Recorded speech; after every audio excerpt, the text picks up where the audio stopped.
tocha étnica que simbolizava a união do índio, negro e português, povos que deram origem aos brasileiros, foram comemorados em 22 de abril de 2000, na cidade de Porto Seguro, os 500 anos de descobrimento do Brasil. A aventura da esquadra de Pedro Álvares Cabral, que acabou achando o Brasil, foi repetida 500 anos depois por navegadores portugueses e brasileiros a bordo de 40 barcos à vela que saíram de Lisboa. Foram 3.500 milhas, quase 7.000 quilômetros. Um clube português mandou uma caravela parecida com a de Cabral.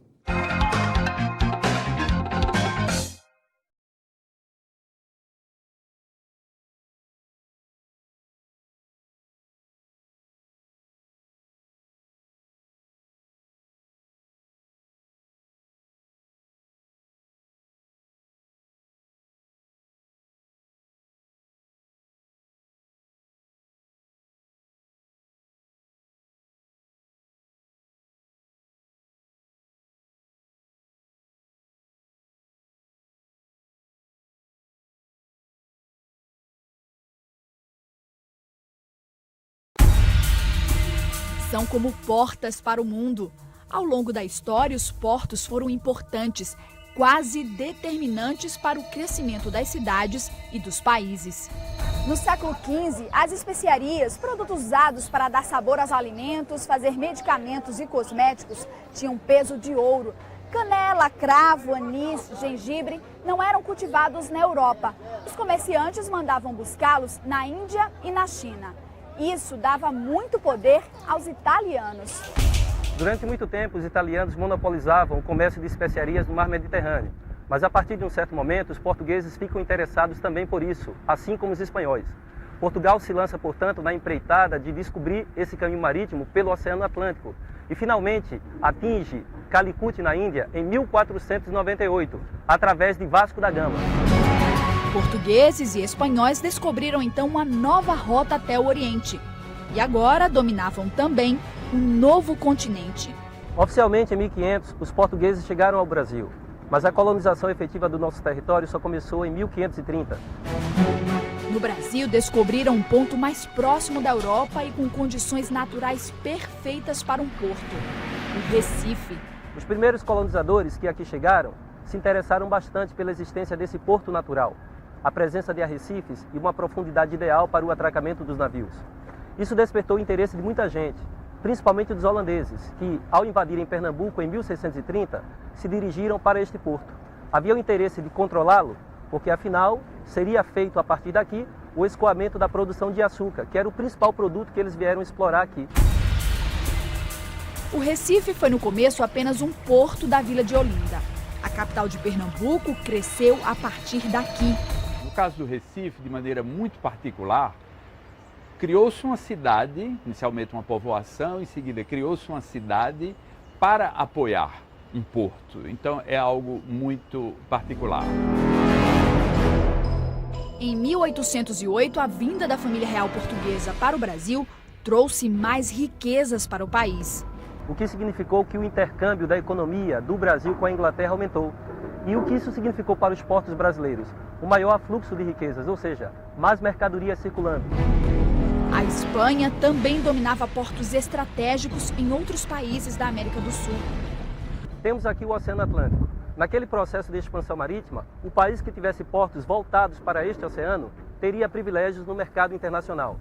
Era o caso da Espanha, que dominou grande parte do continente americano e aqui manteve o controle de alguns portos importantes, como, por exemplo, o Porto de Buenos Aires, na Argentina. Na América Central, Belo Porto, no Panamá, Havana também, em Cuba. E ao norte tivemos o Porto de Veracruz, no México. Em função disso, os espanhóis exploravam os produtos da terra e direcionavam todos esses produtos, especiarias, metais preciosos, para o Porto de Sevilha, na Espanha. Então isso deu uma posição bastante privilegiada para os espanhóis nesse cenário da globalização que estava se iniciando naquele momento. A gente agora vai mostrar os povos que viviam no Brasil antes da chegada dos portugueses. É a reportagem de história de hoje do projeto Educação.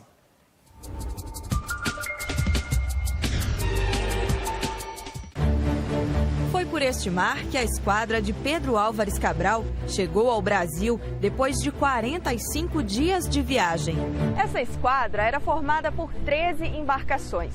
1.400 homens, entre marinheiros, técnicos de navegação, cozinheiros, escrivãos, padres e ajudantes. Eles saíram de Portugal à procura das Índias, mas chegaram no litoral sul da Bahia no dia 22 de abril de 1500. No dia 23, eles desembarcaram e descobriram que essas terras não eram desabitadas. Cerca de 3 milhões de nativos, os índios, viviam aqui. Isso descaracteriza a visão tradicional de que se trata de uma descoberta. Na realidade, Portugal não descobriu o Brasil. Portugal ocupou, invadiu, submetendo dessa maneira diversas nações indígenas. As comunidades indígenas brasileiras se dividiam em diversas nações, dentre as quais 4 troncos étnico-linguísticos eram principais. Os tupis, que habitavam predominantemente o litoral e parte do interior. Os macrogês, que habitavam o norte da bacia amazônica. Os nuaruaques, que habitavam o Planalto Central. E os caribes, cariris, que habitavam também a região amazônica.